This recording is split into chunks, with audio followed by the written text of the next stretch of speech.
नमस्कार मित्रांनो, मातोश्री कम्प्युटर्समध्ये आपलं स्वागत आहे. आज आपण स्वयंचलित कॅल्क्युलेटर याबद्दल माहिती जाणून घेणार आहोत. सर्वात प्रथम जे कॅल्क्युलेटर होतं ते या पद्धतीनं होतं. या कॅल्क्युलेटरची जी निर्मिती आहे ती जगातील पहिलं स्वयंचलित कॅल्क्युलेटर म्हणून मानलं जातं. 7 ऑगस्ट 1944 रोजी ते तयार झालेलं आहे.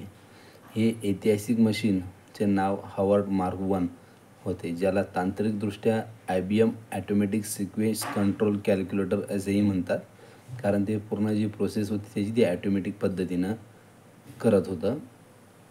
अमेरिकेच्या हावर्ड विद्यापीठा आणि IBM मिळून ही विशाल मशीन तयार केली.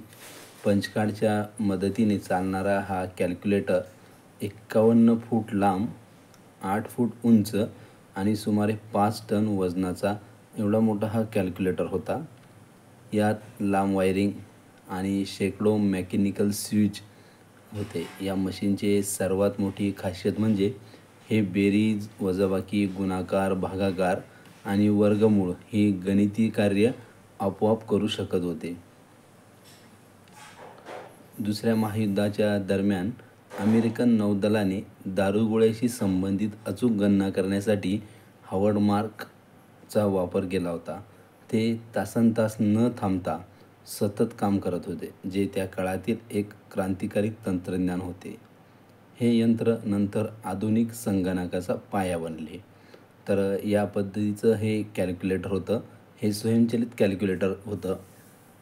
याची साईज खूप मोठी होती आणि आताचे जे कॅल्क्युलेटर आहे हे खूप छोट्या प्रकारचे आहेत. याची साईज आपण सोबत घेऊन फिरू शकतो.